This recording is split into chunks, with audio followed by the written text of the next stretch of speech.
This Choircast podcast episode is brought to you by the brand new #1 best-selling Amazon blockbusting book, The Seeds of Deconstruction, One Troublemaker's Journey from Religious Certainty to Liberating Doubt by brand new author Nat Turney, also the co-host of This Is Not Church, the podcast. If you are deconstructing, if you have deconstructed, if you're thinking about deconstructing, or you're just wondering what the hell is deconstruction anyway, pick up this book and find out.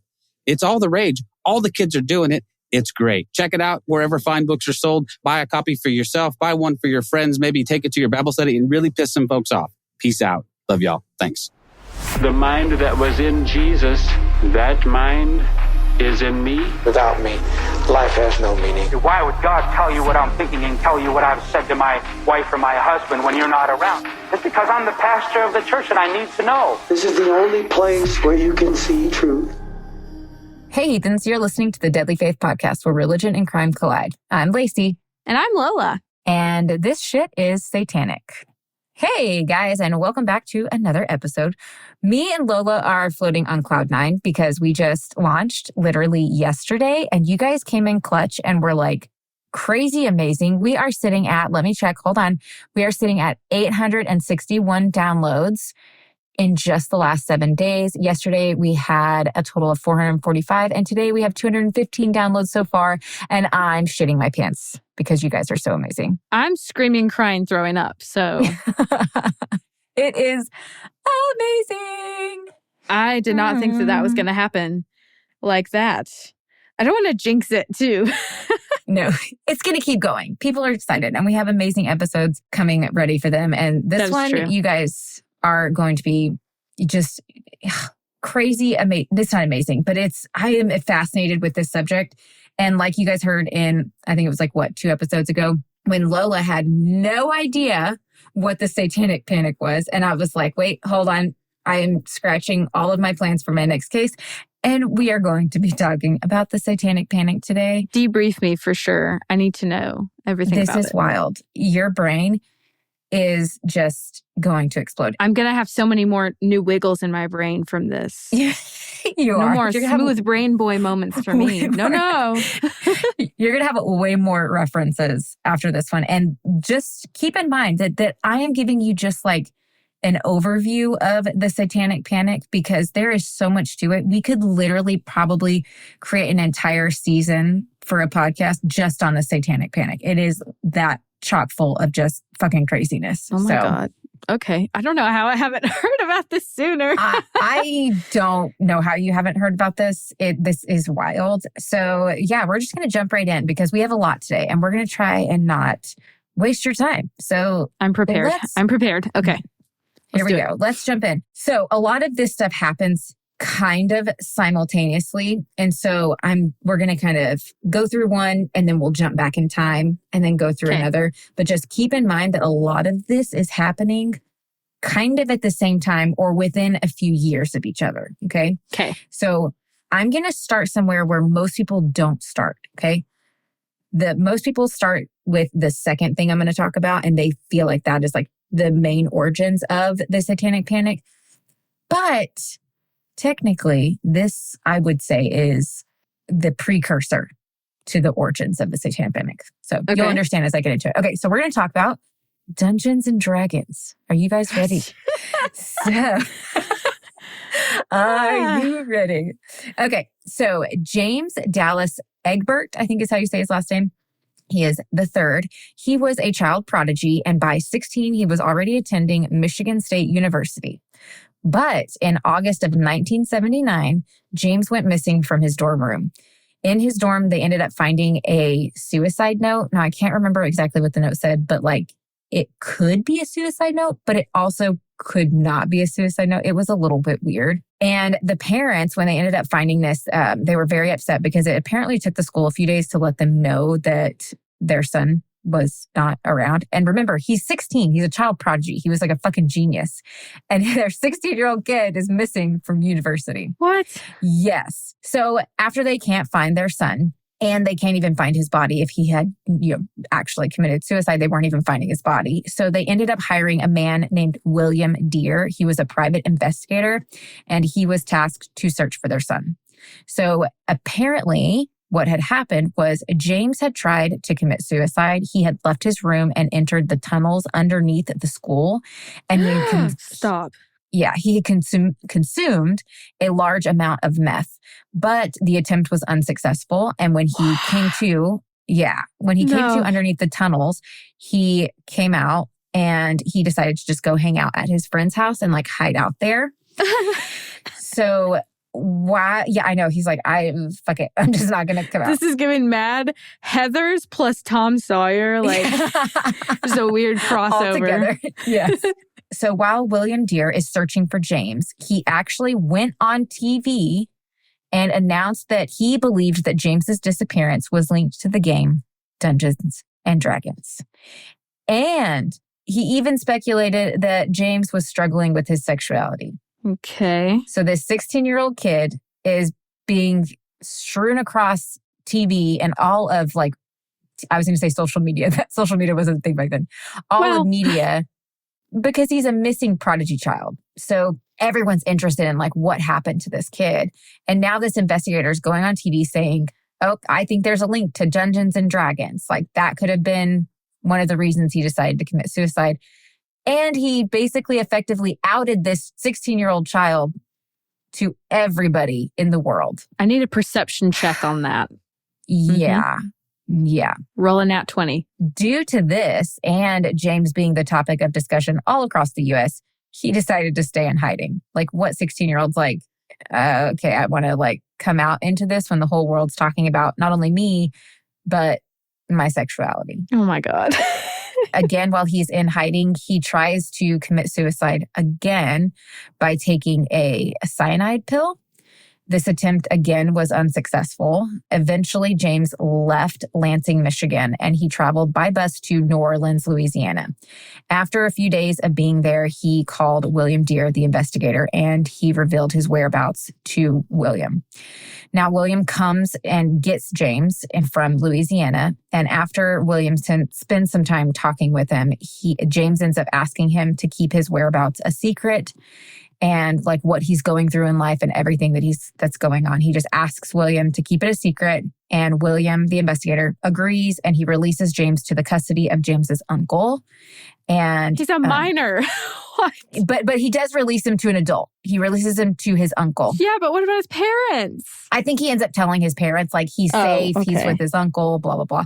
He just is, I think it's mostly he's asking William to not go on TV, to not make a big spectacle of, like, his life and what is going on. Okay. And so William agrees. James is now with his uncle, and this was all around the middle of September. So all of this kind of happened within a 5 to 6 week period from the time he went missing to the time William found him.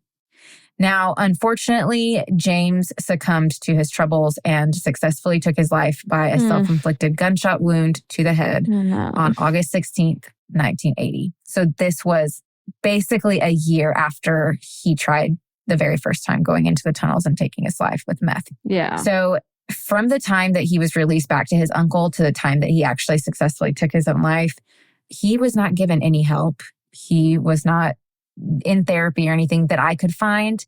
And there was plenty of evidence pointing to his mental health problems, like struggling with his sexuality in the 80s. It's not a fun time to be struggling with your sexuality and all that. But his family and the investigators were pretty much blaming D&D and Dungeons and Dragons, the game, for... I don't understand the correlation. We'll get to the correlation. Just wait. Great. So yeah, they blamed Dungeons and Dragons on the reason why James decided to take his own life. After he dies, they end up making a movie called Mazes and Monsters that came out, and it was roughly based off of James's life.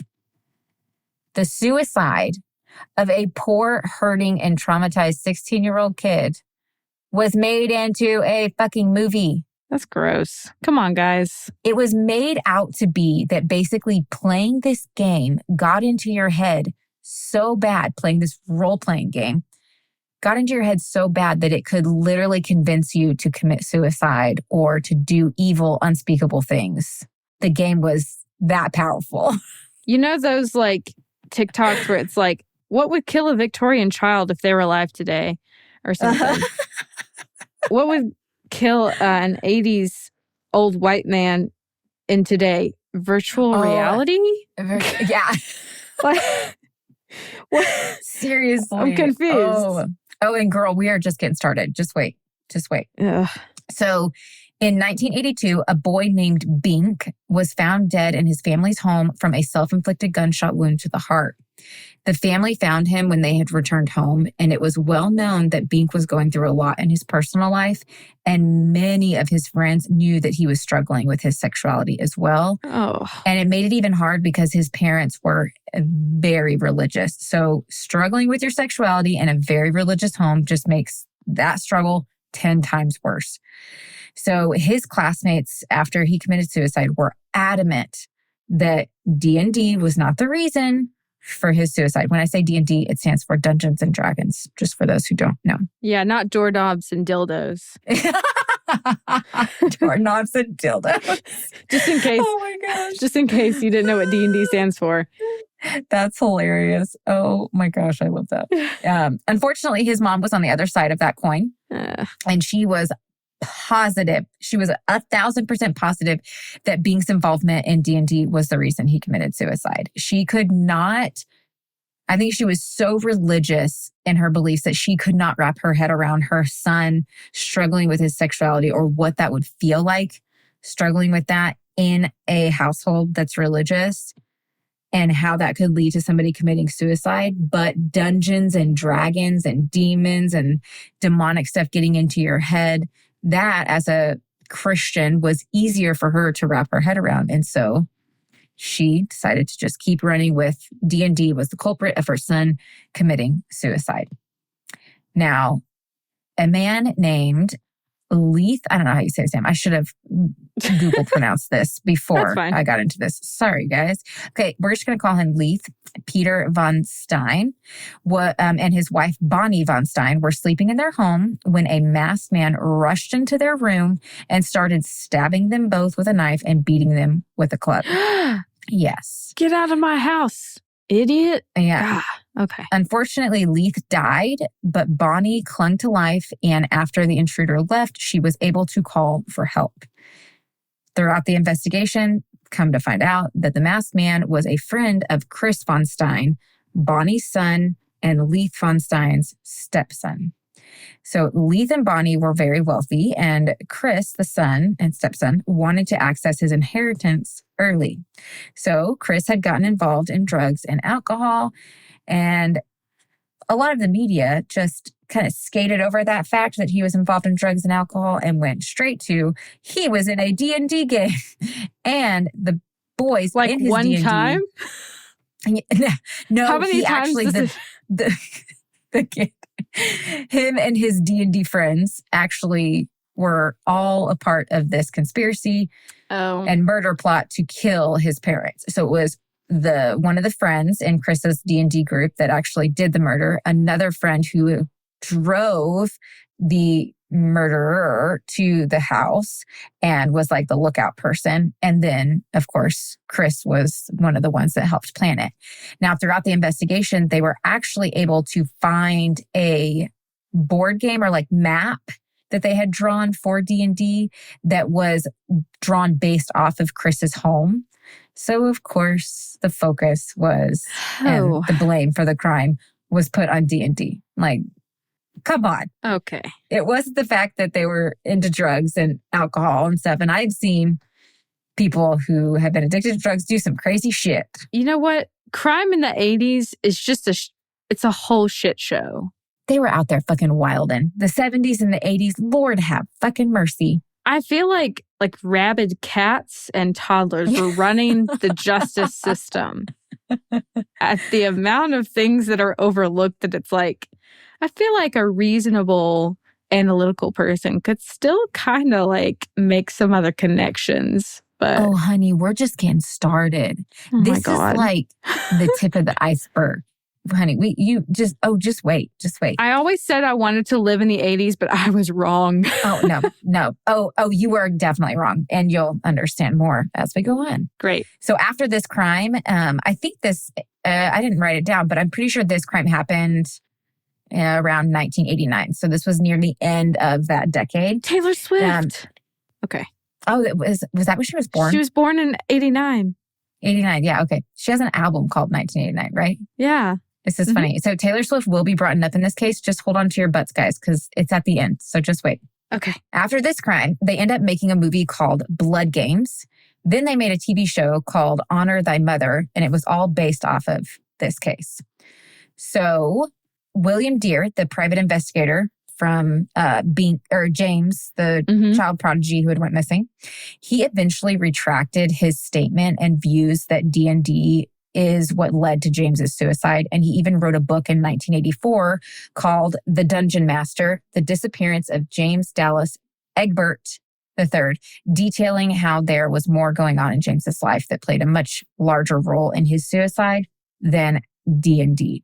This was very much too little too late there, buddy, because the public basically ignored his retraction. It was a nice effort, though. I'll give him, A for effort. Give him some credibility. The title should have been different. It sounds like a romance novel. It does. And I don't know if Dungeon Master saying like the true story of the disappearance. I don't know, but I didn't read the book.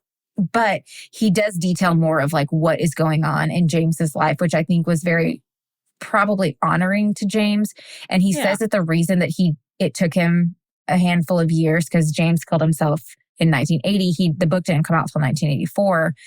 He says that he was holding to his promise that he made to the boy that he would, not talk about what James was actually going through in his personal life. Mm-hmm. But throughout that book, he really does try to retract his statements. But now, keep in mind, this is 1984, so there's a lot of shit happening in 1984, and you'll understand as we keep going. Still on D&D. So Pat Pulling was Bink's mother. Pat, like I said, had a really hard time coming to terms with her son taking his life, and she needed to find something to blame, and D&D was the perfect outlet. Now, Pat was a fundamentalist Christian, and she also watched the movie Mazes and Monsters that was loosely based off of James's suicide. And she was convinced D&D caused her son to commit suicide. And this set her on a war path. She decides after this to start her own private investigation and become a, quote, expert in the dangers of Dungeons and Dragons. Pat said that D&D was, quote, a fantasy role-playing game which uses demonology, witchcraft, voodoo, murder, rape, blasphemy, suicide, assassination, insanity, sex perversion, homosexuality, prostitution, satanic-type rituals, gambling, barbarism, cannibalism, sadism, desecration, demon summoning, necromantics, divination, and other teachings. Oh, and other teachings. Don't forget. Okay. That was a mouthful there, Pat.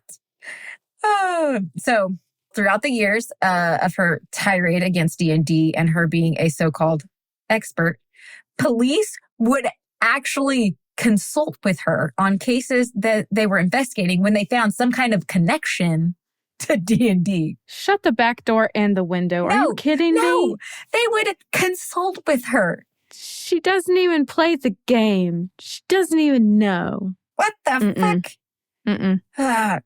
So now this woman is not letting it go. She decides that now she's going to sue Bink's principal. She claims that he put a curse on Bink because the principal ran a D&D game. And the curse is what drove him to suicide. Now, the principal didn't actually run a D&D game. What he did was he put together a club for kids to play board games. It was a way for him to try to help the kids stay out of trouble because there wasn't a whole lot to do in the 80s. And so he's trying to help the kids out. And this was a group that played all sorts of games and board games. And D&D was just one of them.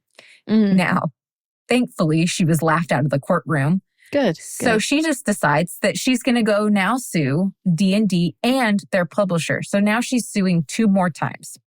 Again, those cases are laughed out of the courtroom, but she couldn't let those go.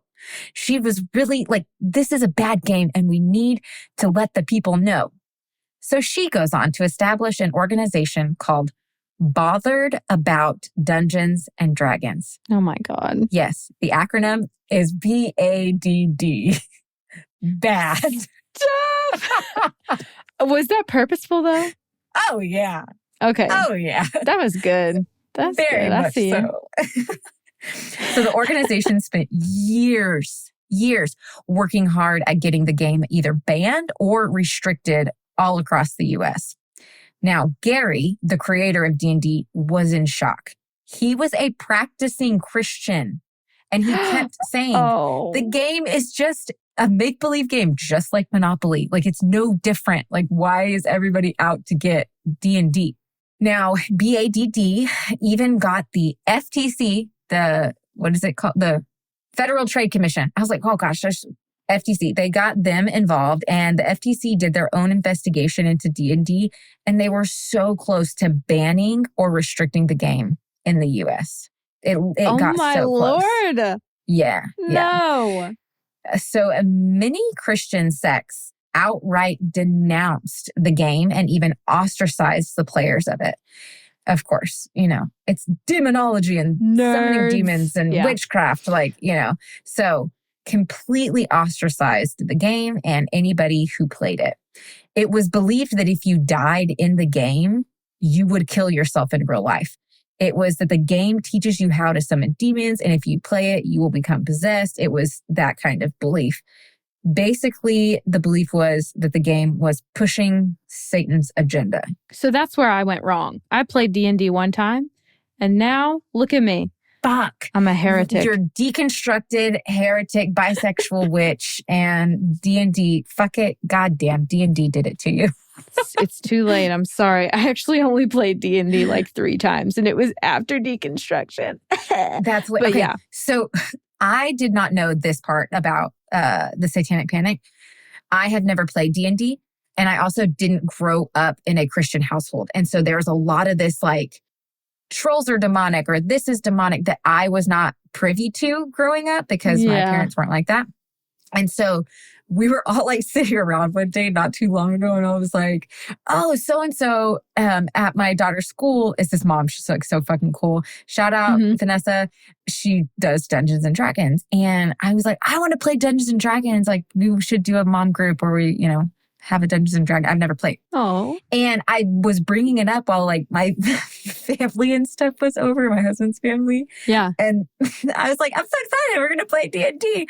And then they left. And my husband's like, why did you bring that up?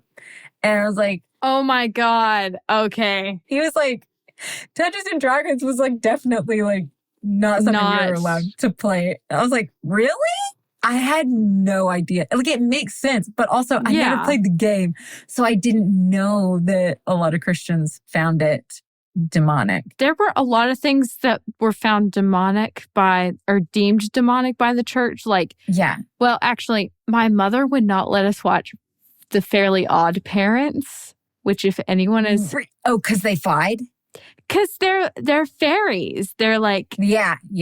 Little, and they do magic with their wands, Yeah, like, oh, hell no. So that was satanic. It extends to even like very innocent little things like that. Oh, those little troll dolls, like, the movie Trolls? Yeah. So like we had those little troll dolls back in the 80s and 90s and stuff. And that my husband was like, oh yeah, like we were taught that was demonic. I was like, really?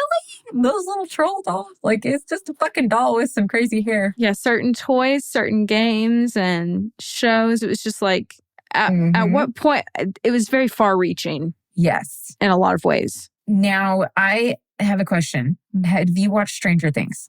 I only live for it. I only breathe it. Thank you. I read a lot of Stranger Things smut. Yeah. Holler to my smut fans because that's my go-to. Okay, so you've seen the most recent season. Oh yeah. Okay. Yes. That they literally are portraying Satanic Panic in the last season. That is what is going on. So all of the townspeople are up in arms and they're like, Eddie is demonic because he's plays Dungeons and Dragons. That is exactly what's going on. And he plays Dungeons and Dragons. Yeah. Oh my God. Yes. Satanic Panic and Stranger Things. I didn't make that connection, but yeah. Yeah. Also, at the end of the 80s, Pat Pulling ends up writing a book called The Devil's Web. Who's stalking your children for Satan? It's the white men in the pulpit. Anyway, it was very D&D centered, like eccentric, like focused on D&D. Now, thankfully, in 1990, a man named Michael Stackful published the Pulling Report. This is where he outlined all of Pat's misinformation and how she claimed to be an expert, but she wasn't. Now, this was a hit to her credibility, and over the years, she wasn't taken as seriously, but also got cancer, and she ended up dying in 2000. This was also when BADD dissolved, okay? So 1990, when Michael publishes the Pulling Report, it was just like basically the downfall after that for the next decade, basically, of BADD and Pat Pulling. She was not seen as an actual expert anymore. And it really helped the D&D community kind of have something to combat all of the satanic panic rhetoric that was coming at them. Yeah. Now, at this time, also more actual research was done into D&D and how it affects or plays a role in someone's mental health. The American Association of Suicidology, the CDC, and Health and Welfare Canada all came out with research proving that D&D and role-playing games don't impact one's mental health, and even showed that it didn't cause a greater risk of suicide. They even debunked the number of suicides that BADD had reported. They said there was 128 suicides that were correlated to D&D, or at least linked to D&D. But when the researchers looked into it, they found the number to be actually much lower because BADD had counted certain suicides multiple times. So it was like, okay, person A committed suicide, and it was written about in the New York Times. And then it was also written about in the LA Times. And so they actually counted that as 2 suicides when in reality it was just one person. Now, from the ages of 15 to 25, on average, during this time frame, I think it was like a 10-year period, 5,300 suicides per year for ages 15 to 25. So BADD reported 128 suicides, but it wasn't correct. It was actually much lower. But based off of the normal suicide rate, there should have been 1,060 suicides during that time period from D&D people. So they ended up proving that suicide rates among role-playing games were actually significantly lower than the national average for that age range. Damn, suck on that, bad. Basically saying that there's no correlation. Like, if you wanted to make a correlation, like, you could say that those in role-playing games in this age range actually have a lower risk of committing suicide than those who are not part of role-playing games like D&D. And I was like, ha ha, suck it. Yeah, I agree. Armando Simon ended up publishing a report in October of 1987 titled Emotional Stability Pertaining to the Game Dungeons and Dragons. And he stated that studies had shown that suicidal tendencies are not typically associated with role players. And there's a lot of research and stuff that went on to it, but we don't have to get into all of that. So now we're debunking a lot, thankfully. Thankfully, there's been a lot of research. But again, as we will see as this goes on, too little, too late for a lot of this. Okay, yeah. Yeah, I know. Okay, so we're going to jump back in time. Remember, James ended up committing suicide in 1980, the very first kid I was talking about. Okay, so we're going to jump back to around that time. So D&D starts getting its uproar while also this next section is starting to happen. So it's kind of happening simultaneously. So we are going to talk about a woman named Michelle Smith. So in 1973 in Canada, a woman named Michelle Smith is struggling mentally, so she goes to see a psychiatrist. She ends up seeing a man named Dr. Lawrence Pastor. In 1976, he was treating her for depression after she ended up having a miscarriage, and she was having very horrible nightmares. So he had already been seeing her for 3 years up until this point. Now, during this time of him treating her for her depression after the miscarriage, she tells him that she feels like there's something she needs to tell him, but she can't remember what it is. So To help, Dr. Lawrence puts Michelle under hypnosis to try and recover. I knew you were going to say hypnosis. Whatever it is that's plaguing her. He's like, let's just put you under hypnosis. Great. So during her time under hypnosis, she starts to remember unspeakable abuse. At first, it was like dark rooms, chanting, people all around her, just kind of weird stuff. Oh, no. But then the memories turned sinister. This is when Dr. Lawrence comes to the conclusion that Michelle is suffering from SRA, Satanic Ritual Abuse. Over the span of the next 14 months, Michelle spent more than 600 hours under hypnosis doing memory recovery therapy. During her time under hypnosis, she would often speak as if she was a 5-year-old child again. Yes, she literally spoke like a 5-year-old child. Oh. Mm-hmm. Oh, just wait. It keeps going. Okay.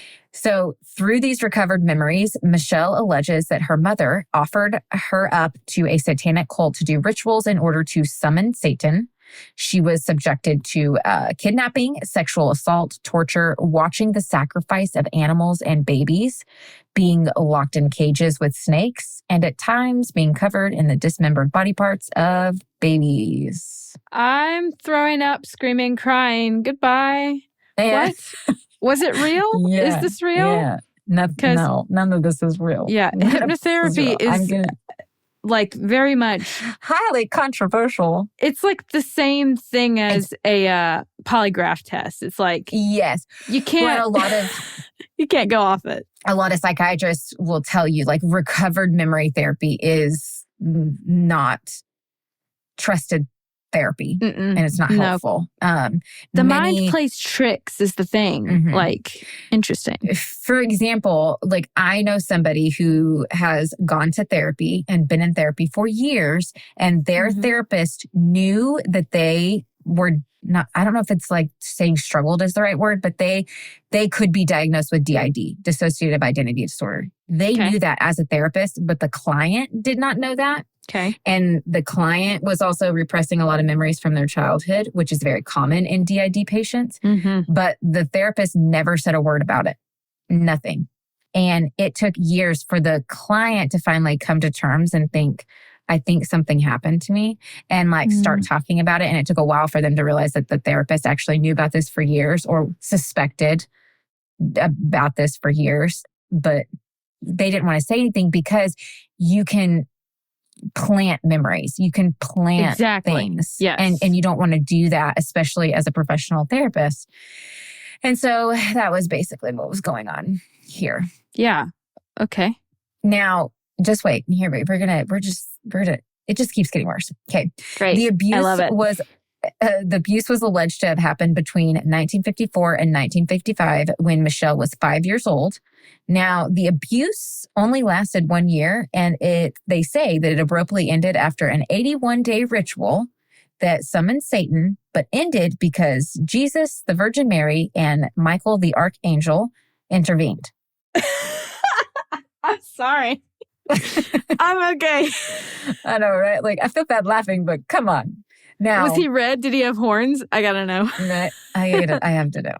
So, with this intervention, all of those people, so Jesus, the Virgin Mary, and Michael the Archangel, they were able to take away all the scars that Michelle had received from the abuse, and they even blocked her memory in order to protect her. Real convenient. Okay. Yeah. So after years of recovering these memories, Michelle and Dr. Lawrence decide to write a book. And in 1980, the book Michelle Remembers was published. When the book was released, it became a hit, not only in Canada, but also in the US and in many other English-speaking countries. Now, in 1980, when the book was first published, they actually went on tour. Yes, they went on tour. I think they went on tour in Canada and the US. I'm not 100% sure, but I'm pretty sure it was both of those countries. And they promoted the book. They ended up earning a $100,000 hardcover advance and a $242,000 advance for paperback. So that was the hardcover and the paperback. So altogether, they ended up getting a $342,000 advance in 1980, which I did do the conversion for you guys. In today's money, that is just over $1.3 million. I smell something. Yeah. What am I trying to say? Not, I smell bitch. No, I smell greed. Something like that. Yeah. So, okay. Michelle was a married woman living a normal day-to-day life, just like everybody else during this time. And Dr. Lawrence was a respected licensed professional. So they were seen as credible sources and society believed them. Okay. Yep. Media and tabloids. Oh, people were so interested in what is this satanic ritual abuse we went through. Like, oh, we have to eat this up. And media ran with it. Tabloids ran with it. And soon enough, Michelle was branded as Satan's bride. I'm sorry. Did she actually remember these things like when she woke up from the hypnosis thing? I don't want to jump the gun. Okay. I will get to that. Okay. Cool. Many believe that this book was the origins of the Satanic Panic, which, like, if we did go back, I would say, yes, this was like the deepest roots of the Satanic Panic. But people were already blaming D&D and running with that for like James's suicide prior to this book being published. Because this book was published in, I think, January of 1980. And he went missing in 1979 in August. So I think this was kind of happening simultaneously. Yeah. So after this, many people started coming forward alleging to have recovered similar memories of satanic ritual abuse from their childhoods. By the end of the 80s, in 1989, Oprah Winfrey actually had Michelle and another lady who alleged to have recovered satanic child abuse memories oh my God. on her show. And this again just gave them more and more credibility. You're itchy. I'm itchy. You laugh at that. I laugh at that. Okay. I see the trend. Yeah. I get it. And now, interestingly enough, though, there's more to Michelle and Dr. Lawrence's relationship than the public knew. I fucking knew it. I knew it. I called it. I wrote it down. I said sex. Sex. I said sex. Yeah. So there is a new documentary that has come out that it's called Satan Wants You. And it's a deep dive into the roots of the Satanic Panic. And it has a lot of the family members of Michelle and Dr. Lawrence on it. And unfortunately, I was not able to watch it because it is a newer documentary. I think in like March, April time of this year, they actually got like invited to I think it's called the San Francisco Film Festival, which was like a huge honor apparently in the film industry.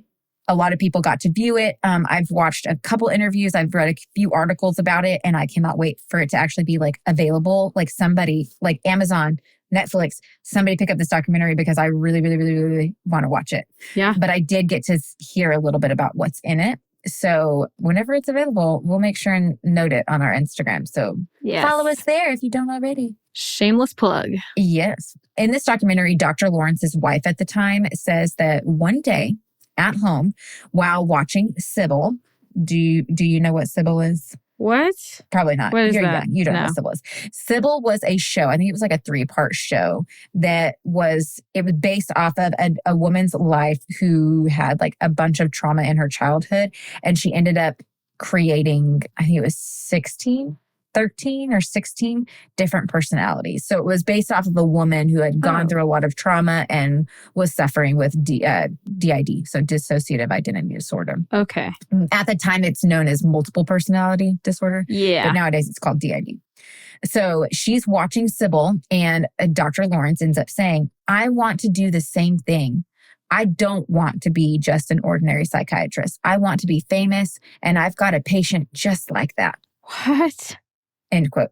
So that was a quote that she ends up saying in the thing. Oh my God. Then Dr. Lawrence picked up the phone and called Michelle Smith. Ugh. Now, Marilyn, the wife at the time, said that it just exploded from there. He began hypnosis therapy with Michelle and spent hours upon hours upon hours with her. They recorded every single session detailing all of the recovered memories she was having, and he would take meticulous notes. And then also during these sessions, he would even lay with Michelle on the couch and eventually on the floor when she was like under hypnosis and he was helping her. What the hell? Yeah. Dr. Lawrence even gave Michelle his home phone number, and Marilyn said that she began calling incessantly and would hound the family and would even follow them to their family events and their family vacations. Okay. What? This is not awkward. It's giving sister wife. Mm-hmm. Yeah. Well, Dr. Lawrence was a devout Catholic, and he wholeheartedly believed Michelle's recovered memories. And his wife at the time, Marilyn, says that. Like, she knew that her husband 1,000% believed Michelle's recovered memories. Like, that this was actual facts and actual stuff that went on.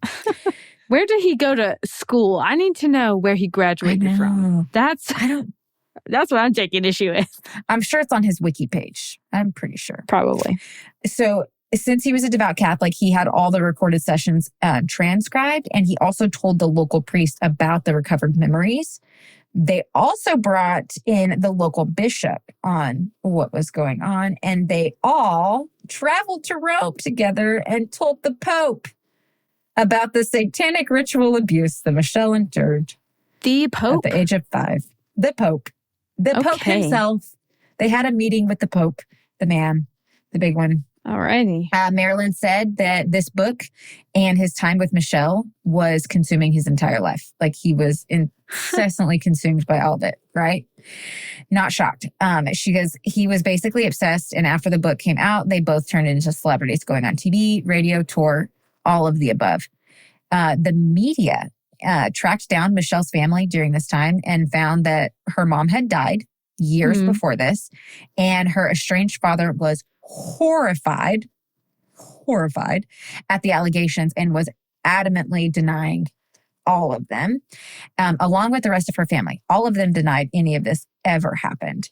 Her sister says that their mom was very loving and was even a Christian woman herself, who used faith as a way to like comfort and a source of comfort and hope for her and the kids growing up, because their father was an unpredictable alcoholic. Oh. And so she used faith to help them. Yeah. And so the sister's like, how the hell did she get this connection? Like, that's complete opposite of like the life we had with our mom. After a few years of the book's release, Marilyn and Dr. Lawrence got divorced. She was fed up with everything, and she was even hurt because a picture was put out, like in the public newspaper or something, of Dr. Lawrence treating Michelle during one of her like hypnosises, and she's just in her bra. What? No shirt. The disrespect. Why? I said your mama's a hoe. Why? Good Why? Lord. I don't know why he was like, yeah, that's a good one. Use that picture. Like, why? How does that make it more effective? Or like, I have no idea. No idea. Did she take off the shirt or did you remove the shirt, sir? No. Yeah, I'd have some questions, but we don't know. Michelle ends up also divorcing her husband, which allegedly he was very blindsided by. He did not see that coming. Oh. And it is said that it tore apart their entire family. Now, not long after that, Michelle and Dr. Lawrence get married. The happy couple. The happy couple. Can you imagine? Yeah, it wasn't well known for a while, but when it did come out, many thought it was highly inappropriate. Like, you don't say. Come on. Yeah. One FBI agent says in this documentary, apparently, that at a conference, cops were asking Dr. Lawrence, he was like a speaker at this conference. I think it was like a conference on satanic ritual abuse. I'm pretty sure it was like just on that. Don't quote me on that, but I'm pretty sure. So Dr. Lawrence is giving a speech and all these cops are asking him questions. And after a handful of questions, this FBI agent's like, why isn't Michelle answering these questions? Like, this is her lived experience. Oh, she was there too? Yeah. He's like, she's not even answering him. She kept looking for him for answers. And so this FBI agent raised his hand and was like, hey, why isn't Michelle answering any of this? Like, why are you answering all of this? Like, when she's the one that's recovered these memories, she's the one that's gone through this abuse. Yeah. Dr. Lawrence actually says that after the lengthy time under hypnosis and recovering the memories, that the memories left Michelle's mind and now he held the story. Oh, magic. He's not just a therapist. He's got something else happening. What? Maybe he is the Satanic Panic. Right? So she's under hypnosis. She's saying all this wild stuff and doing all of this. And if she's like, I don't know that, like, I've never been under hypnosis. I don't know how legit it is. I've heard it's legit. I've also heard that's not. I don't. It is. I have seen it with my own eyes. Yeah. I've never had it done to me because I do not trust anyone. The only time I've ever seen it was like at a lock-in. It was like senior year lock-in. Oh my God. And the guy did it, but it was also a lot of seniors. And so it's like, like peer pressure. They could have so like played it up. Yeah. Yeah. So I've never seen it myself, so I can't talk on it. But like, let's just play on the side of yes, it's real. I'm actually surprised that the church didn't, or like people in general, if they were undergoing the Satanic Panic, didn't also qualify hypnosis as like part of that, you know? You know what? That's a good question. And because how many times, and I don't know if this was the way it was for you within religion, but like how many times like going to a therapist or getting on medication or anything was demonized. Like, yes, you just need Jesus, just pray more, kind of thing. Yeah. But like this woman is actively seeing a psychiatrist. It's bad if you have to seek out a therapist. Yeah. And this woman's getting put under hypnosis, but that's okay. Yeah. But also like that tracks because like they're just being hypocritical, and that's how it always is. Agree. So in 2004, Dr. Lawrence ends up dying, but Michelle is still alive. And her sister says, her sister Cheryl ends up saying that, quote, Michelle is living in hell because the story has haunted my family for years. We pretend that we're a family, but there's always a feeling of how could you do the damage that you did by telling this story that wasn't true, end quote. Mm-hmm. I can't imagine the trauma that would put on somebody, or they would have to go through, being told like you actually went through all of this. And like, I'm sure at times she really did believe it, and she may still believe parts of it. Yeah. And so like, how do you, like, it was probably more traumatic quote unquote, I'm using air quotes, like recovering these memories and being told you went through all of this when in reality you didn't. And it probably, I mean, I know that her like siblings and her parents and everything were pretty like, we know that stuff didn't happen.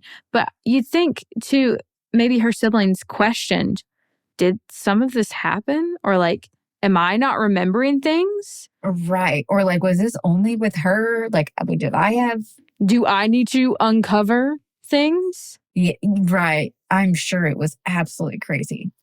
So now we're going to get into another part. Now, really quickly, before I get into this last part, I will talk about, there was a lot during this time, during the 80s and stuff, that like Satan was controlling a lot of, infiltrating a lot of like music, and rock was getting very, up in arms. Ozzy Osbourne was like a really big thing. Many like Christian mothers ended up going to, I think it was like Congress or something, the government basically, and was like, the music that our children are listening to are horrible, and we need to have some kind of guidelines and restrictions. And through them going to the government on this, that was the parental advisory sticker or label that was born, that was put on CDs, or the explicit E, I wanted that tattooed on my body in high school. Yes, you did. Yeah. That tracks. I am a parental advisory at this point, though. Right. We both are. Right. That's why our podcast has an E. We can thank these ladies for doing that. But it also, and I say this a lot when it comes to Christians and their like freaking hysteria over certain things. They are their own self-fulfilling prophecy, because like they're like, oh my gosh, this music is so bad, we need restrictions. So then they go to the government, they get this parental advisory. What does that make teenagers do? Rebel. It made it 10 times easier for them to listen to the music their parents didn't want them to listen to, because now all they had to do was look for the CDs and the music with the parental advisory sticker on it. That is so true. Congratulations. You just made it 10 times easier for your children. There was also a lot of hysteria during this time that there was also records during like the 80s, right? Yeah. Or is it just... You're right. You're right. If you played the track backwards, that it was a hidden message from I've heard of Satan. this. Yes. And these famous musicians were trying to just infiltrate, the music and like get these messages into these teens at a young age and get them like hooked on Satan. Also during this time, Ozzy Osbourne was playing a concert and one of his people in the audience decided that like, hey, I want to throw something on stage. You know how a lot of people do that? They throw stuff on stage to like give it to the musicians. A lot of girls throwing their panties. This guy was like, you know what? I want to throw a dead bat. Oh. Why? I don't know. But Ozzy sees the dead bat, grabs the dead bat and bites his bat's head and bites his head off. That went wild. Christian parents clutched their pearls and about fucking fainted because Satan himself was like in the music. And that was just like, that was obvious. Satan is obvious right there in our faces. Yeah. So there's also that hysteria with music and rock and everything. And what I have noticed, especially coming out of Christianity, when there is this like label on people that like you're sour, you're evil, you're going to hell for being a witch or this or that. A lot of the people within those communities are like, fuck it. And they just like sink into that label. And they're like, if you're gonna call me a devil worshiper, let me put an upside down pentagram on my head. Like exactly. Like really lean into it for sure. Let me really make you clutch your goddamn pearls. And they did. I wanted to throw that in before we get into the very last section. Now, we are going to be talking in this last section about daycare child sexual abuse hysteria. No. Yeah. This is in my opinion the worst of the worst when it comes to the Satanic Panic. Okay. And I doubt you will argue with that. Now, due to the majority of all the Satanic Ritual Abuse claims that people were coming forward with and recovering these memories, since a lot of this was pertaining to child abuse, this led to, like what I said, is called today, or known as today, daycare child sexual abuse hysteria. So the first and most well-known case is that of the McMartin Daycare in Manhattan Beach, California. Wow, I don't know that. Well, you didn't know about Satanic Panic. I do not know. If you know about the Satanic Panic, then you would know. But you don't, and that's why we're here today. Heard that. In 1983, a woman named Judy Johnson called the police to report that her son, who was 2.5 years old at this time, had been sodomized by two men. One being her ex-husband, the kid's father, as well as a 25-year-old man named Ray Bucky. Ray was a daycare employee at the McMartin Daycare. He was the son of Peggy McMartin, who was the administrator of the daycare. And he was also the grandson of Virginia McMartin, who was actually the founder and owner of this preschool. I think it was a preschool daycare, something of that sort. Judy Johnson believed her son had been sexually abused because he was having painful bowel movements. Oh, no. And so that's what led her to believe that he was... I was wondering. I was like, did you find blood? Or like, what is happening? He was a little constipated. And so her brain went straight to, you've been sodomized. Now, it's not confirmed whether the boy denied or confirmed the abuse after his mom alleged that that's what had happened to him. He was also 2.5. So I'm going to go out on a limb here and say he didn't know what the fuck was going on. And he did not understand. Same, dude, same. Right. So the police proceed forward and they end up arresting Ray Bucky and they searched his home. During the search, they took a rubber duck, a graduation robe, a teddy bear, and Playboy magazines as evidence. Okay. Why was a rubber ducky and a graduation robe and a teddy bear evidence? I have no idea. I'm really wondering about the graduation robe. I can kind of see the toys. Yeah, like being relevant, maybe, but like what? Right. But like the graduation room. Also, I think Ray Bucky was like 25 years old around this time. Oh. Also, what 25-year-old didn't have Playboy magazines? So like, how's that evidence? But also remember we're in the 80s, so standards are very high. Now, it's important to note that the little boy only attended the daycare a total of 10 times. I think over the past previous year from this accusation coming forward. Also, he couldn't pick Ray Buckey out of a lineup. The police tried to have the 2.5-year-old pick out Ray, and he didn't even know who he was. So because of lack of evidence, Ray was released later that same day that he was arrested. But the police, of course, did not let this stop them.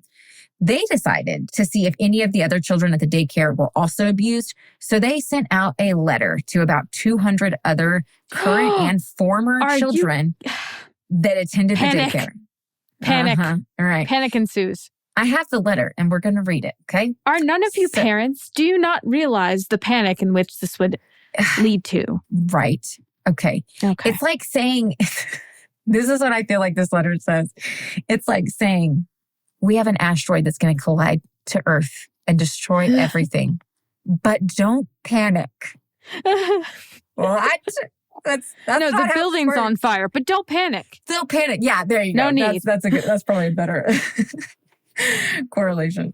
Okay, so let's read this letter. So it says, Dear parent, this department is conducting a criminal investigation involving child molestation. Ray Buckey, an employee of Virginia McMartin Preschool, was arrested September 7th, 1983 by this department. Mind you, this letter was sent out September 8th, so they didn't wait very long to send this out. One whole goddamn day.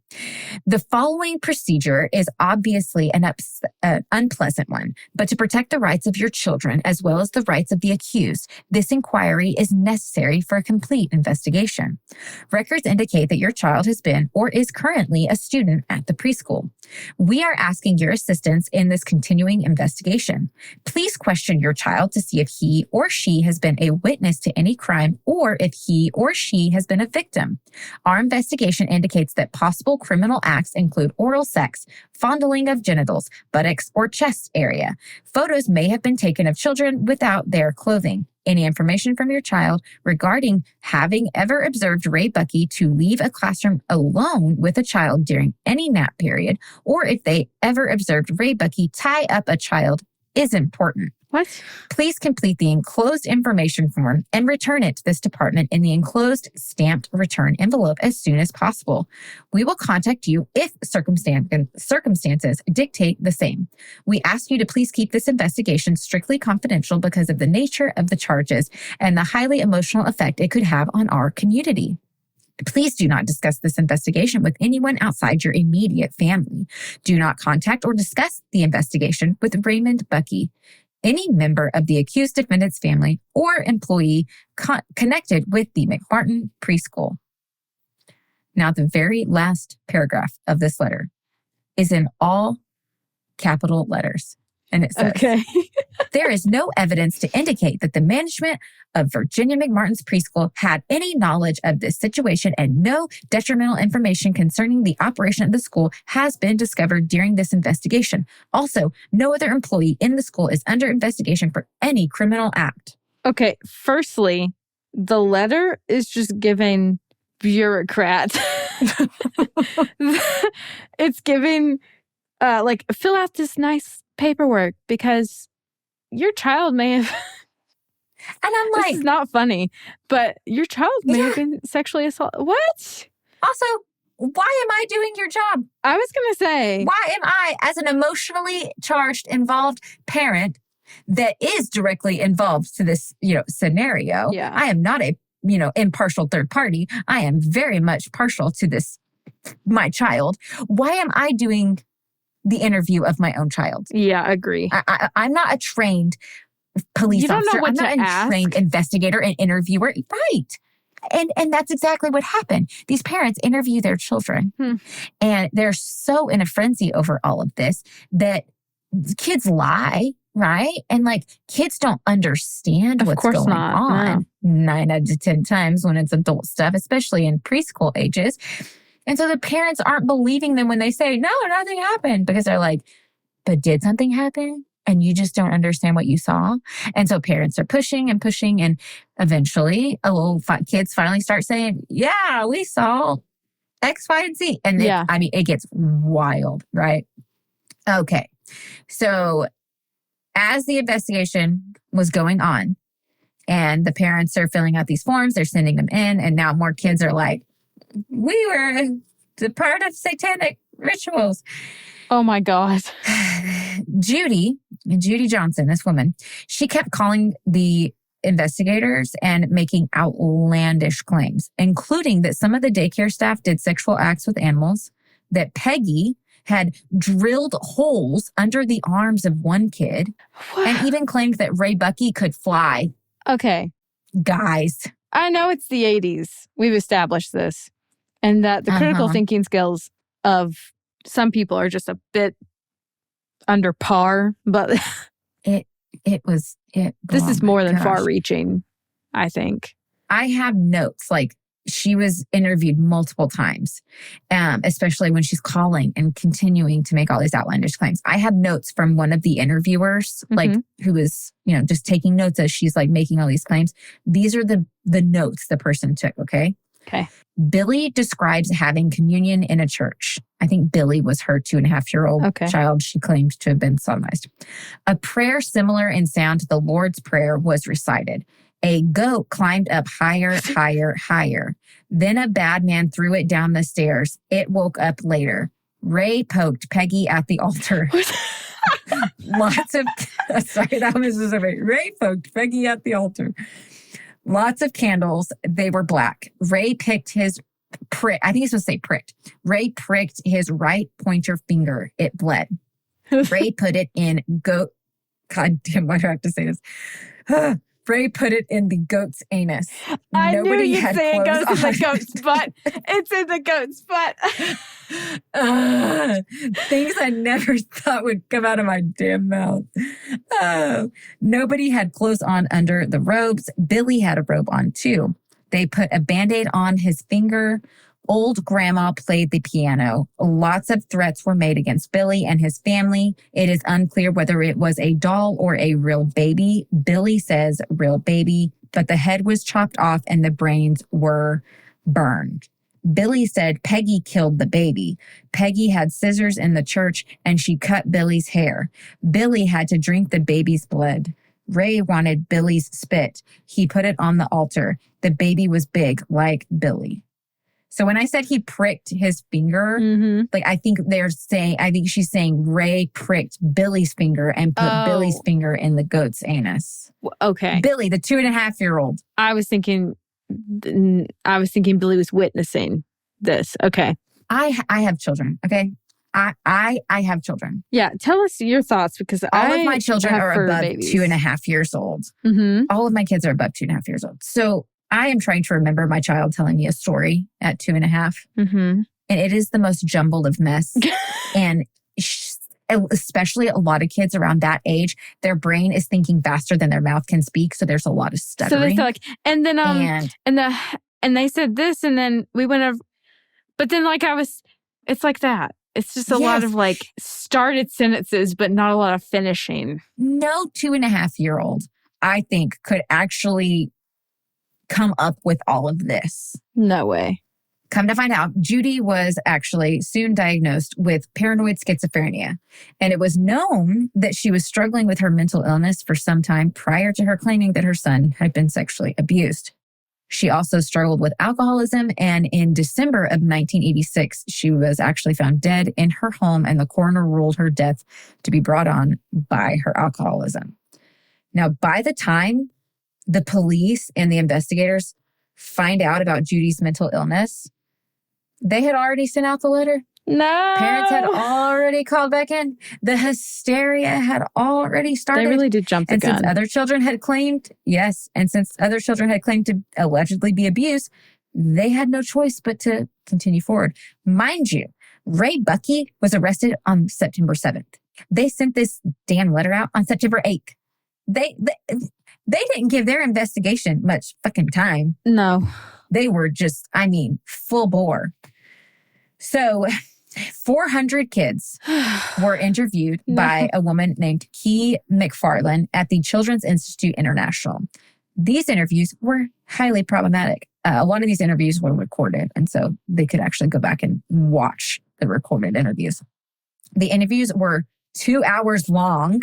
What? With a 2-year-old? Yeah, 2, 3, and 4-year-olds. Are you kidding me? They were also highly suggestive, and Key would keep pushing even after the child said no abuse happened. Like, she would not take no as the answer. And so she would push and push and push. During the interviews, Key, that's her name, Key, had the kids use their imagination and speculate on what they thought happened. And she would even offer the children rewards if they were honest about the abuse they endured. What? Okay. Yeah. It was basically like, tell me what I want to hear. And so the kids were like, oh, I get a Tootsie Pop? Okay. Oh my God. I saw Ray fly. I cut a baby's head off. Like, what the hell? I just wonder, I know that like in the moment we make things, we like justify it and we have a reason for everything, but like... It's so hard to wrap your head around, like, how the hell did you believe this? And these are adults that I'm assuming have like education and training and like, which I know they had a long way to go in some fields. However... But also, I used to believe that you could say a prayer and somebody would be raised from the dead. So... very true. You know, the brainwashing it's not that far. And yeah, I used to believe in virginity, so... Exactly. Yeah. Exactly. You know, being brainwashed and convinced into things like this, it's not that far off for a lot of people. Knowledge is money. These Money highly is educated people, unfortunately. That's why even cults, and we will cover cults in the future, that like there can be very prominent people, but if you are vulnerable for some reason at some times, you're just easier to get sucked in. It's very but true. That doesn't mean you're not smart or uneducated. True. And I feel like this was part of that scenario. And, they were probably feeling the pressure to get answers, especially answers that would satisfy certain groups of people. And you want to believe kids. You do, yeah. And you want to believe kids, and you want to do what's right by kids. And so I think everybody is like Mama Bear and Papa Bear were just like raging, and nobody was seeing clearly. Nobody was thinking clearly. Yeah. It was just everyone was getting lost in this. You're too hysteria. close to it because you're a parent, Yeah. Which I can't blame him. I if I was living back in the 80s with kids, I'd have probably been right up in all of this and been terrified the fuck out, Oh, I think I would have also. Imagine one of your kids gets sent home with a fucking letter like that. Are you kidding me? I'm ripping the door off its fucking hinges. Like, and I think a lot of parents could be like, okay, kids made the accusations that they were sexually abused, and then they also made accusations that Ray Bucky could fly. Okay, like kids can embellish. So like I could see that. I could probably like justify it in my brain and be like, that was an embellishment, but this was the truth. Like, yeah, I can probably see that, me saying that. So that's probably what a lot of that happened. Yeah. During this time as well. So, okay, 400 kids, they're interviewed, offer all this, right? So in the end, the kids cave, tell her what she wants. By February of 1984, it was said that 384 kids had been abused at the McMartin preschool. Now, on top of being interviewed, this part makes me so mad. On top of being interviewed, 150 of the kids were given a medical examination. A sexual abuse medical examination. These children. Do you know how invasive and traumatic those are? Yeah. 150 kids had to go through that. Now, out of the 150, only 6 of them were found to have signs of sexual abuse. Oh my God. Only 6. But that, of course, wasn't adding up to Key's, other numbers. So she decides to go back through and examine the children under a very high-powered magnifying glass and found a very fine microscopic scarring and said that that was evidence of sexual abuse. So in the end, Key McFarland... That can happen from them scratching themselves. That can happen from shitting too big of a turd. I was going to say, like, the micro fissures that happen, I mean, like... Yeah. Like... And I recently learned this in the last 3 years from my gynecologist, but she had told me something to the effect of every time that you have sex, even if you have a lot of lubrication, you get micro fissures. Oh. In your vaginal canal. It doesn't matter if it's you've used a shit ton of lube or you're like super ready to go, doesn't matter. Like you're always going to get it any type of, she said, if you scratch yourself down there or like. That skin, especially on a woman's vagina, that skin is so, and so thin. And two, I'm sure like, you know, on the bum hole too, it's that skin that's on the very outside is probably extremely sensitive as well. It's the same thing. So exactly. So yeah, that would make sense. Little micro fissures are there, even if sexual assault was not an actual thing. Yeah. Right. So remember that 6 children. Okay. Remember that 6 number. Okay. In the end. So basically, after she decides that that is a sign of sexual abuse, she then concludes that out of the 150, about 80% showed physical signs of sexual abuse. Now, the alleged abuse was outlandish. The kids were saying that they were taken up in hot air balloons. They went to churches and did satanic rituals. They sacrificed babies and even traveled through tunnels under the daycare. They were, sexually assaulted and much, much more. Now, in March of 1984, Ray Buckey was charged and arrested along with Virginia McMartin, the grandmother, Peggy, the mom, and Peggy, the sister. So Peggy Jr., as well as several other coworkers of the daycare. They were all charged with a total of 115 counts, but later that number was increased to 321 counts. Oh my God. Against I don't all understand anything. Nothing makes sense. Yeah. Nothing. So 2 years later, in 1986, the grandmother, the sisters, and the other coworkers charges were dropped by the DA because they didn't have enough evidence. And so they were like, we can't try any of them. So they thankfully got all of their charges dropped. The sister was a special education teacher who helped at the preschool from time to time. And when she was charged, her teaching license was revoked. After her charges were dropped, she tried to get her teaching license back, but it was denied. Later, a judge finally overruled this and allowed her to get her teaching license back. Oh, good. But at what cost? I can't imagine. Yeah, so much. Peggy, the mom, she spent 2 years in custody before she was let out on bail with a $300,000 bond, which in today's money is about $833,000. The McMartin preschool case had 2 trials that were conducted. The first lasted from July 13th, 1987 to January 18th, 1990. Oh. This trial took 3 years. Wow. 3 years.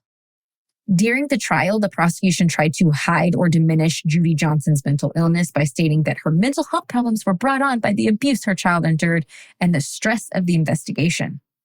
Now, this trial, when I tell you I am zooming through this, I'm zooming through this, okay? There's so much that happened in this trial. Literally for a 3-year 3 trial. years, I mean, yeah. Lord have mercy. The trial was a shit show full of he said, she said, and a mix of professionals just fucking contradicting everybody. I mean, it was a circus. On January 18th, 1990, after the jury spent 9 weeks deliberating. 9 fucking weeks. Peggy McMartin Buckey was acquitted on all counts, while Ray Buckey was cleared on 52 of the 65 counts, leaving 13 counts still standing against him. But at this time, he was finally let out of jail on bail with a $1.5 million bond, which would be $3.5 million today. Wow. At this point, Ray Buckey, at 25 years old, he had spent more than 5 years in jail. Poor guy. 5 years. Ray Buckey was then retried later on that year. I think the trial started in May of 1990. And he was retried on 6 of the 13 remaining counts. I'm not sure why he wasn't tried on all 13 counts, but he was only tried on 6 of them. But after almost 3 months trial, which 3 months is crazy. Still, they tried him for 3 months. It ended with a hung jury. The prosecution then finally gave up and decided to stop trying to convict Ray Buckey. The case was then closed and all remaining charges against Ray were dismissed. All that for nothing. All that for fucking... They spent $1.5 million. Was it $1.5 million? I thought it was more. Maybe it was more. Maybe it was $3 million. They either spent $1.5 million or $3.5 million on this case, on trying this case. Wasting all our taxpayer money. Thanks, guys. Yeah. Thanks. Now, Ray eventually changed his name. He moved and he even went to law school. I'm pretty sure he's married with children now, but he lives the quiet life. Thank God. Everybody leave him alone. He's been through enough. Gah. Seriously. To this day, some of the kids still claim to have been abused, while others have come forward admitting they fabricated the claims of abuse. One kid named Kyle actually told the LA Times in 2005 that he had made it all up and that at the time he actually didn't even know who Ray Buckey was. Yeah. Hey, you can't blame a little child for making up a story, you know? Well, especially with the times and then the parents and the incessant questioning and like, oh, okay, do you want to, like, oh, this is what you want to hear? Oh, okay, yeah, like, I saw him cut a baby's head off, you know? You know, too, also with, I know when I was a kid, if you looked to me for information, I felt important and I wanted to talk, you know? Right. So and even if I didn't have shit to say, I'd still do it. Mm-hmm. So. Same. And like these kids that had their parents asking questions, probably police and investigators, interviewers at the institute where they were interviewed, doctor, like they had all the attention. And so I'm sure they just fell right into it. Now, these claims against the McMartin preschool started in 1983 and didn't conclude until 1990. During this period of time, the daycare child sexual abuse hysteria was out there wildin', and many cases like this started popping up all across the U.S. Many of the accused actually spent many years in jail and had the same kind of horrible investigations and manipulated interviews with the children. The same exact shit that the McMartin trial and the McMartins all went through. These other cases went through the same shit as well. Yeah. At least in the McMartin case, everyone who was accused and eventually had their names cleared. But there are many cases where the accused spent a decade or more in prison and never got their names cleared.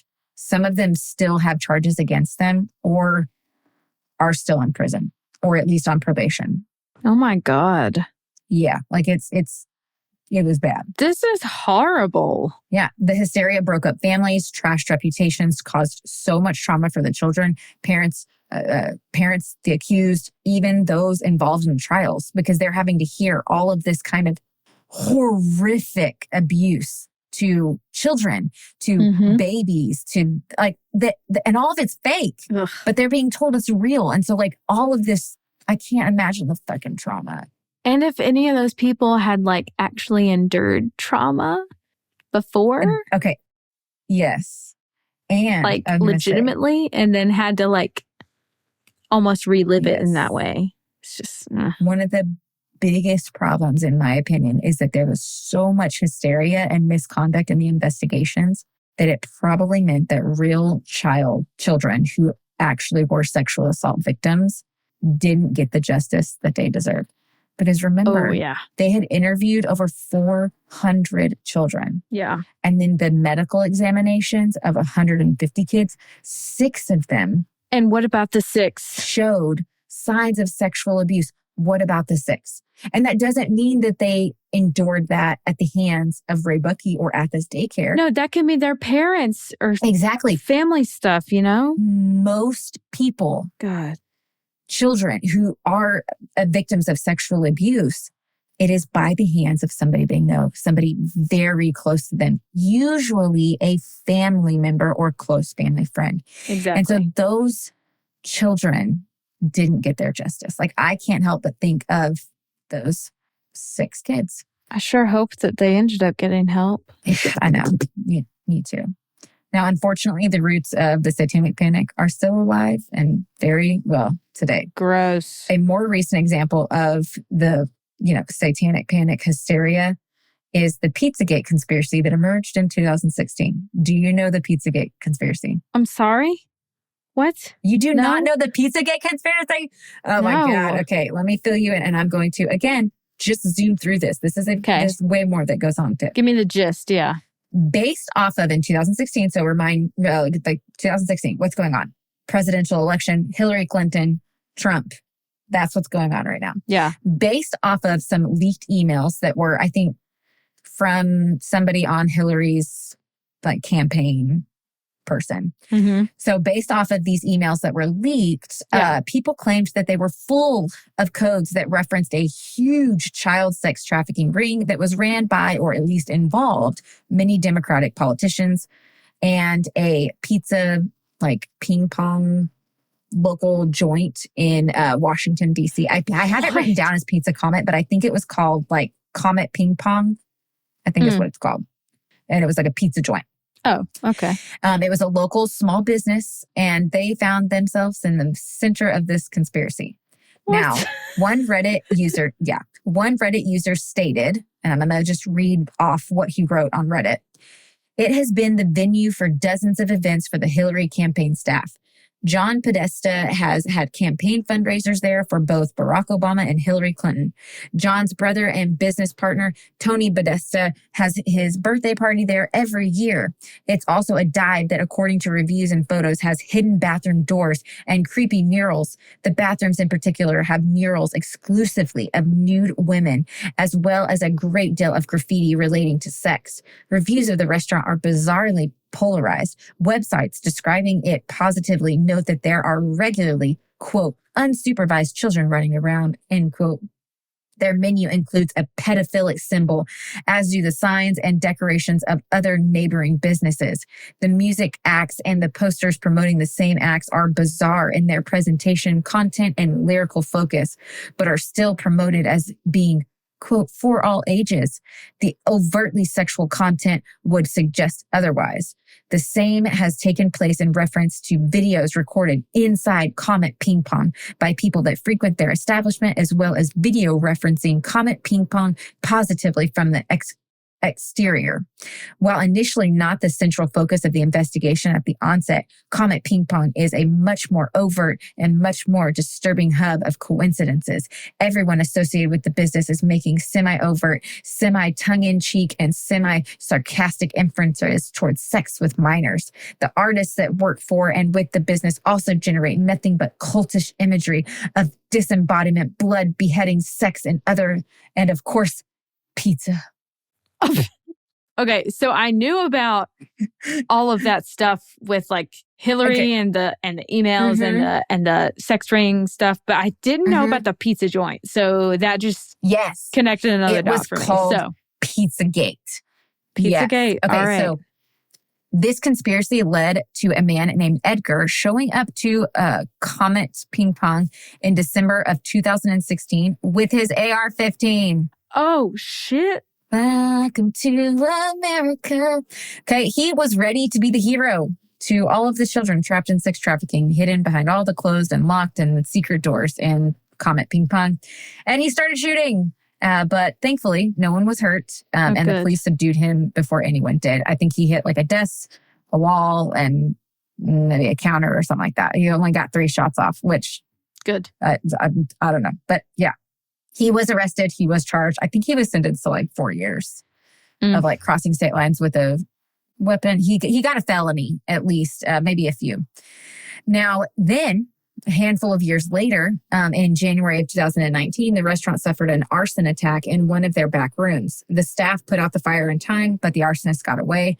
A few days later, he was caught, and it was found that he had posted QAnon conspiracies on his social media before he started the fire. Oh. Now, unfortunately, the Comet Ping Pong restaurant wasn't the only restaurant in the area to receive harassment. Many of the other like local restaurants around received a rush of threats and harassment in person and by phone, including multiple death threats. These poor people are just trying to fucking live their life, run their small business, and just have at it. But no, they're getting now death threats. Most... Just pizza. Good Lord. I know. So most, if not all, of the Satanic Panic frenzy was pushed by, you heard it here, Christians. Wow. The same goes for the crazy QAnon conspiracy theories that started in 2016 and continue even today. They are pushed mostly, I will say mostly, not all, mostly conservative Christians. What the hell, guys? So, I said Taylor Swift is going to be brought up, right? I'm waiting. So the Satanic Panic is very alive and well today. After I finished my notes today, guys, I was very excited to talk about this case. And then, I thought, I'm going to get on my phone and I'm going to do a little scrolly of the TikTok and of the Instagram. And I found a video, and I'm just going to play for you the very beginning of this video. Oh. So you can, okay, all right. Famous people who worship Satan, Part 7, Taylor Swift. Famous people who worship Satan. Taylor Swift. Taylor This is Swift. part 7. This is part 7. This guy has, I don't know, like 12 or 15, something like that. Oh. 11, sorry. 11 parts of famous people who worship Satan. And he goes on in his video, and he references Taylor, like it being so good in the beginning and like it was totally fine. But then Taylor, oh my God, she started wearing red. Oh. Oh shit. She started wearing red. Satan, guys. Damn. Red Go flag. off. Yeah. He goes on after that to be like, okay, but like that would be a little much if I pointed out the whole like wearing red. And I'm like, but you just did. You just did, though. You say it's crazy, but you literally just pointed out the red. I thought you were going to say because of the snakes and stuff, like from Reputation. Oh, he goes on. He goes on to be like Satan in her like music and her being pro-choice and claiming to be a Christian and being pro-choice and like, oh, that's Satan worship. And she practices witchcraft. And so if she practices witchcraft, apparently, then like she's also worshiping Satan. Well, yeah, I sure hope she does. No, she doesn't. I know, right? It's like, and so I just like, I was watching that video. I was like, oh my God, the Satanic Panic. It's still, yeah, we're not having the daycare frenzy, which thank God, Jesus Christ. But like, it's still alive and well. Like they blame everybody. Did you see the video of the woman that gets off the plane and she's freaking the fuck out? Yes. And she's like, that man in the back, he is not real. Yeah. I saw a video today of these people talking about like, what do you think she saw? I think she saw demons. And I'm like, oh my God, guys, chill the fuck out. Apparently, from what I have heard, the guy that was sitting beside her made a comment about like wanting to take the whole plane down before they took off. And she got scared and was like, get me the fuck off this plane. I was like, bitch, I'd have been right there fucking behind you. I got off that plane too. She spoke with such conviction. I don't know if she actually was drunk, but I don't really. She wasn't drunk and she has no mental illness. Yeah. So I can't remember what her name is. She didn't seem like she was drunk. She seemed just very like distressed. Yes. There's a girl on TikTok, and you guys will comment on our Instagram after listening to this and tell me who she is because I cannot think of her name. But she always has, she's like, hey, bitches, like how she starts her TikToks. Huh. Oh, I can't think of her. But she is friends with somebody who is friends with the girl in the video. And so she kind of got a rundown of what happened. And apparently that's what happened. She was not drunk. She literally went on vacation and then came back to like her being viral. And I'm like, oh my God. I hope she gives us her side of the story because like I would have been fucking terrified too. I'd love to hear it. You're welcome on the show.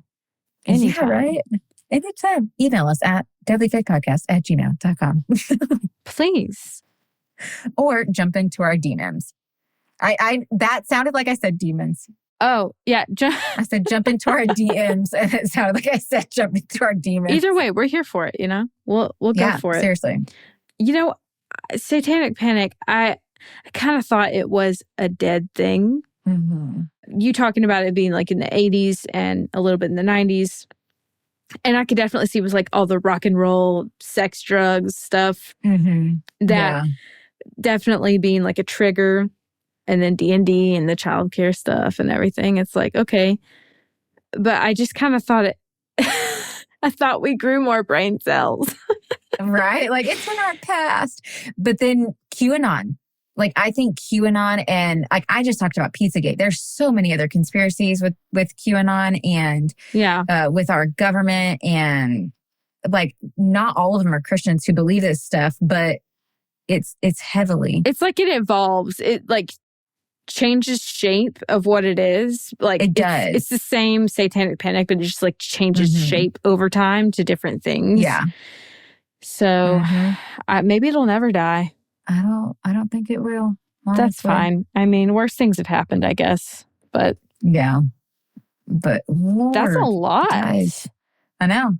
I'm glad I know about it now. That's the Satanic Panic. And that is an overview.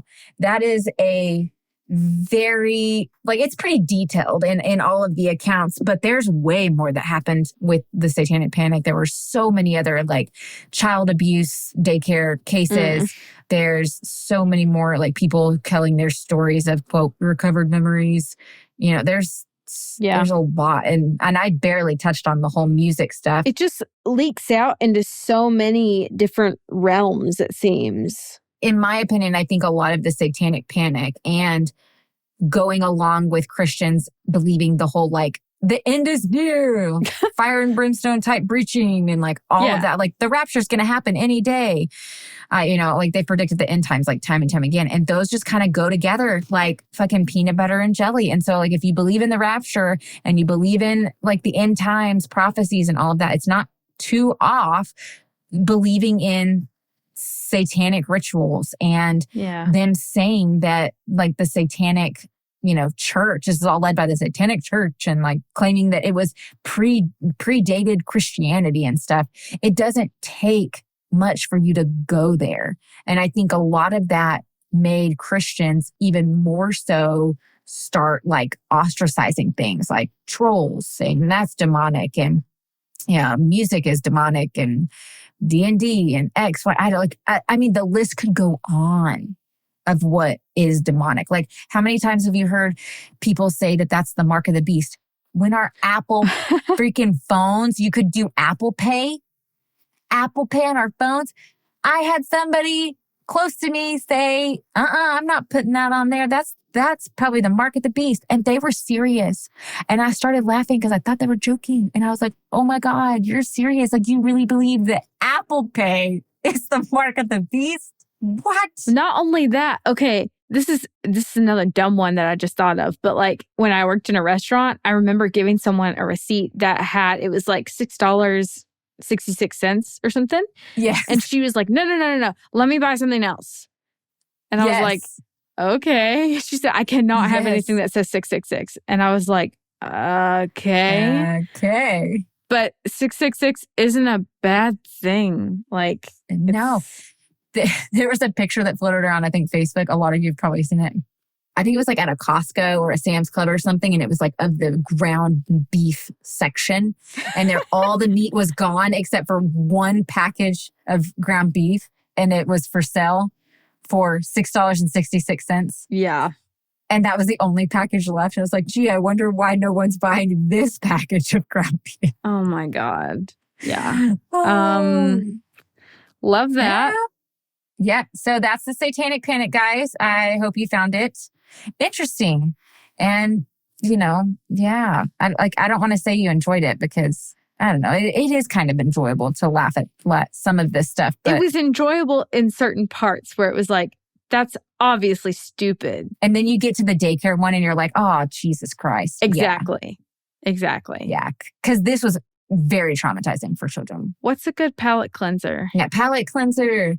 Okay, I stabbed myself in the hand. Okay, that's not a palate cleanser. I want to tell everyone what I did yesterday. Okay. So I am gardening this year. It's my first time gardening. We bought our house last year. And so we built this really nice garden area. Thanks, hubby. He listens to all of our episodes because he's the best. So one of my zucchini plants was like oozing out this like orange kind of crumbly stuff out of the stalk. And I am growing my zucchini vertically. And so I was like, oh, what the heck is happening to it? So I took a picture of it, posted it to our Facebook group in our local area, gardening local area Facebook group. And I was like, what's happening to my zucchini plant? And they're like, oh, you have vine borers. You need to cut them out. Yeah. And so I was like, what's a vine borer? It's basically like a grub.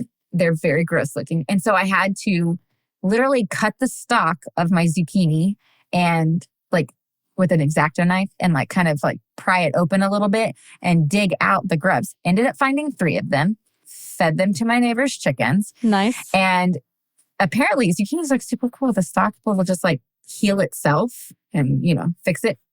So I like put more dirt on it. Everything was good. And so then I was like packing up all my stuff to go inside. And there is a lid that goes on my X-Acto knife. And so I was holding my gloves. I was holding like something else and I was holding the X-Acto knife. And I wanted to make sure that the X-Acto knife was in its lid and I could tell it was kind of loose. And so you guys can't see, but Lola can see because I'm holding the X-Acto knife. Yeah. And so I had it in my hand and I thought like it was loose on the lid. And so I was trying to like push it in and I must have like pulled it out of its lid. And so I literally just took it and shoved it right there in my hand. Oh, shit. In between. So it's right in between your thumb and your finger, that skin in between there. No. I literally stabbed myself and I was trying to like shove it into the lid. So I just like really shoved it into my hand and it's X-Acto knife. So it's very sharp and I don't know how to say this. This is so weird. I could literally feel it cutting my muscle. No, stop. This is not a palate cleanser. I now have to come up with a different one. So thank you for that. That is very much not what I wanted. It is like the tiniest little cut if you see it. But it goes deep. And I literally felt it a good like 6 inches back on up my wrist. Put the X-Acto knife away. I see you holding it. Can you please put it away? No, I'm not holding it. What is that then? What is what? In your hand. Lola, what are you seeing, you crazy woman? Okay, hold on. Your video is lagging. So I'm still seeing. Okay. I am literally standing here with my hands up like, hands up, like cop. And I'm like, what the hell? Okay. You just ignore me now. Okay. Okay. Well, you freaked me out picking that thing up again. That's so funny. Okay. Yeah. It's down. I'm not touching it. I have a real palate cleanser. Okay. Real palate cleanser. Sorry, guys. If we want it. Me and one of my best friends the other day decided to make Pinterest boards like of how we see each other kind of thing. Aww. Just anything. So it could be like food or clothes or whatever. So we both made boards for each other and they are so freaking cute. Oh my gosh, I want to see. I'll send you them. I should make one for you. I want to see them. I should make one for you. You should. I would love to see that. Yes. And I'll make one for you. Now we're going to make, okay, that was a good palate cleanser. Not me stabbing myself in the hand.